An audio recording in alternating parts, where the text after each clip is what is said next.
10 years ago, I was speaking to a group at the Engineers Club in St. Louis, Missouri. Those of you who are familiar with St. Louis, it's Central West End. And I was speaking to a group of folks, about 100 people in the room. 99 of them were what I would call seasoned youth, 25 to 32. They're all engineers, otherwise known as prime recruiting grounds if you happen to own an engineering, an engineering firm or a firm that hires lots of engineers. 99 people fit exactly that profile. One guy over here, 55, polished, professional, quietly holding court. I was curious, who is this individual? What's he doing here? So I made sure to go over and introduce myself. Now listen, this is St. Louis, it's not Philly. If it was Philly, you'd go up and say, what are you doing here? It's St. Louis, right? In St. Louis, you have to be a little bit more elliptical than that. So I think I'd probably ask the question of saying, what's the value that you find in participating in this particular forum? But he actually was not elliptical. He looked straight at me and he said, Eric, that's very simple. I'm recruiter-in-chief for my business. That was 10 years ago, but that has stuck with me to this day. Recruiter-in-chief for my business. And when I thought about it even years later, I thought, listen, 99 really seasoned engineers in this room. If I thought at that point to ask John, by the way, who are the A players in the room? We have 99 people. Who are the top 9? You think he could have told me? Pretty sure he could have. Now, was he working the room, twisting elbows, passing out business cards, saying, hey, you ought to come work for me? I don't think so. I think what he was doing was developing relationships, making sure that he was on people's radar screen so that, among other reasons, when they were ready to make a move or thinking about their own career development, they were going to come to him. Recruiter-in-chief. That's part of my invitation to you this evening, is what does it look like for you to be a recruiter-in-chief in your business? Let me step back just a moment. I've used this phrase, A player. I have several different definitions of A player. We've got 15 or 20 minutes this evening. I'm not going to go into all of them. I'm going to use this one. An A player employee is someone who can do a particular role better than you can do it. And you absolutely trust that they're going to get it done. You absolutely trust that they're going to get it done. Now just think with me for a moment. And you all are in senior roles. So let's think about your own immediate team. What kind of impact would it have for you to have one more person like that? One more person who could do their particular role better than you could do it, and you never worried about them getting that job done. If you're like most people, that would have a really significant impact. A really significant impact. And many of you work in very large organizations, some of you work in small organizations. Certainly in small and mid-sized, and often in larger organizations, I'm not talking about having to hire 50 people like that. I'm talking about 5. I'm actually talking maybe just about 1. One more A player. Significant impact for you and for the organization. So if you're tracking with me for the moment on this idea of the importance and the impact of hiring even one more A player, and you say, listen, I get it, recruiter-in-chief, then what do you do with that? How do you start to take and roll that emphasis out into the organization? Recruiter-in-chief does not mean infantryman, right? It means you're owning responsibility for it. Otherwise, you're inhaling it to some degree and say, listen, within my span of control, I'm going to be intentional. I'm going to model good recruiting behaviors. I'm going to always be thinking about who's the next A player to bring into my organization. But it means more than that. It means bringing our leadership and management team into this process with us and saying, listen, I've decided that recruiting is a priority, which means now it's not just my problem, it's our problem. We've got to be thinking about this. Now listen, if you run a Fortune 500 company, you may have a whole internal HR department, internal recruiting department, which does not mean, by the way, that you don't need to be highly engaged in the process, but you've got lots of resources at your disposal. But even if you're running a small company, you can start to implement processes here that really are not very expensive, but getting people engaged with you. And here's one of the basic principles. We need to be interviewing all the time. We need to be interviewing people all the time. Let me give you a couple of caveats on that. Interviewing people all the time to me means 2 or 3 times a month you ought to be interviewing someone. Now that interview might be formal. They're literally coming into your office. They have a resume. You have a conversation. You're considering them for an open role. It might be over a drink at a bar when there's no interview per se, but you know what you're doing. You're always scanning the horizon for your next A player. Now you begin to think about this. If you're doing that, and your leaders and managers are doing that, in 12, 18, 24, 36 months, what kind of impact do you think that has on the business? it starts to have an impact. It really does. My client, Fred Kristen, came up with a highly economical way to begin to systematize this within his business. He runs a company called Hallmark Stone. They're kitchen countertop fabricators, a very successful business, a lot of business with Home Depot and the big chains, but also a lot of business with independent retailers. Here's how Fred did it. He said, listen, I've got to make this a priority. So he created an Excel file on the common drive of his company, and he put a sheet together for every department. And he told each department head, every month, I want to see new names on that list. He called it their farm team. Right? We're familiar here with the concept of farm team. Anybody who's is a baseball fan, the Phillies have a team in Reading. The Phillies have a team in the Lehigh Valley. They can pull talent up at a moment's notice. Our businesses need the same thing. Where is your next hire coming from? And often those are not people who work for your organization today. They work for other people's companies today. But tomorrow, they could come and work for you. So if you're tracking with me so far, there's so many more ideas and concepts that we could talk about how to kind of inhale this recruiting emphasis within your organization and take advantage of the culture that you've built. But in just a few minutes that we have left, let me turn our attention away from specifically on the recruiting side, on the finding and hiring. Let's talk a little bit about leading and keeping. How do you lead and keep the A players that you have? My wife and I were out socially. We ran into somebody that I've worked with professionally, but we also know socially. And she was a financial analyst and works in a 400 person department. 400 people. That's a lot of people. And we just got to talking, and I asked her how things were going, personally, professionally, and it came up that she just had her performance review. I said, good for you. How'd you do? She said, fantastic. We use this 9-box performance box rating, if you're familiar with that. And I was in the 9th box. High performance, high potential. It was the highest anyone could be. Awesome, I said. I'm thrilled for you. I'm a curious person. I said, just out of curiosity, how many other people in your department were in that same 9th box?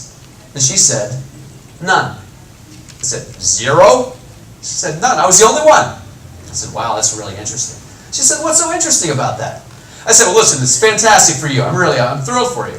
But I have to tell you, 400-person department, 1 person an A player. There's nothing intentional from your manager's perspective. There was nothing intentional about hiring A players. You, my friend, are an accident. And the problem with it, right? And what's the problem with that organizationally? One of the problems with that organizationally is that often when you put one Great Dane in the midst of 399 Chihuahuas, the Great Dane starts thinking, I think I need a bigger lawn to go run around in. Your Great Dane, your big dog, is at risk. And she stopped, and she smiled, and she said, well, it's kind of interesting you say that because I've started getting my resume together. 6 months later, she was gone. And this was after her boss, her boss's boss, her boss's boss's boss, and I kid you not, company here in Philadelphia, the CEO of this multi-billion-dollar company could not keep her around.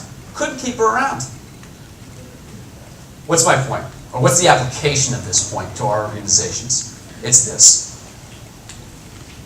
Sometimes we get into a mindset, because we're practical people, right? We're business people. We're going to get things done.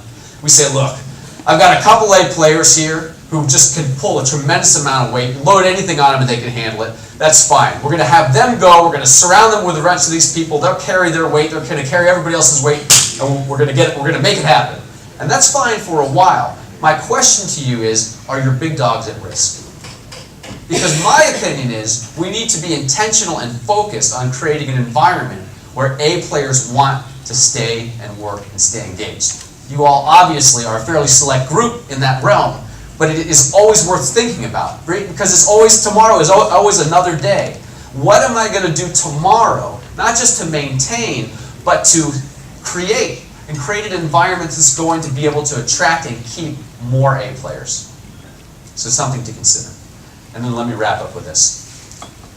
With a question. It's going to be rhetorical because we only have 15 or 20 minutes. I'm sure if we had an hour and a half, I'm sure we could have a great conversation about it. How do you turn a B player into an A player? How do you turn a B player into an A player? And for the sake of this particular discussion, let's put aside the A player in waiting. Right? Kind of the young, talented, or maybe not even necessarily young, but they're not seasoned. They have all the abilities. You can see it all. It's all going to happen. 12, 18, 24 months, boom, no problem. Let's put that person aside. Let's focus on, as a former boss of mine used to describe, a solid citizen. Right? Solid citizen. B player, shows up, good work ethic, committed, but just no way they're going to move to that kind of rock star status. How do you turn that person into an A player? Now, there are a range of answers you would give me, but I'll tell you the one way that almost never fails to work. It's almost always successful. You make their job smaller. I worked with an architectural firm once that had an individual just like this. This guy was terrific integrity, worked really hard, and really his fundamental architectural skills were really pretty good. But forget Rainmaker and business development. I mean, we're not even talking about that. I mean, if you left him alone in a room with a client for 20 minutes, went out for an extended cup of coffee and a bathroom break and came back, things were going to be going sideways with that company. I mean, it was not good. His people skills, not good. But the principals of this firm were completely committed to keeping him around. And so they said, okay, Jim, here's what we're going to do. We're going to make your job smaller. So all we want you to do, two things. Quality control, because in an architectural firm, error-free drawings are a big deal. Right? You can do a lousy job of business development in architecture. If you have consistently error-free drawings, you're going to have all the work you need, for the most part. And then the second thing that Jim was going to do was mentor younger architects, which is something that was absolutely within his wheelhouse. Boom! We turned him into an A player. Now listen, that principle alone, you can probably think through your organization, you may have one person, let's say, for whom that applies. You think, you know what, I've been killing myself.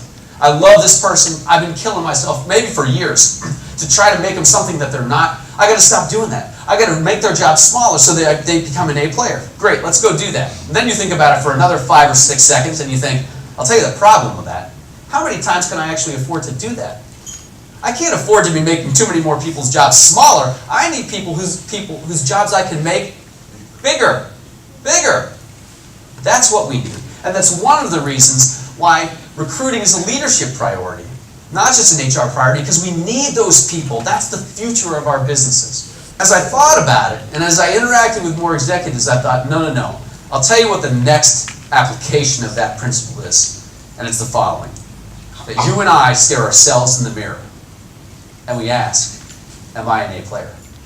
I mean, that's the 800-pound gorilla in the room in this talk, right? Am I an A player? I mean, let's talk about everybody else, but am I?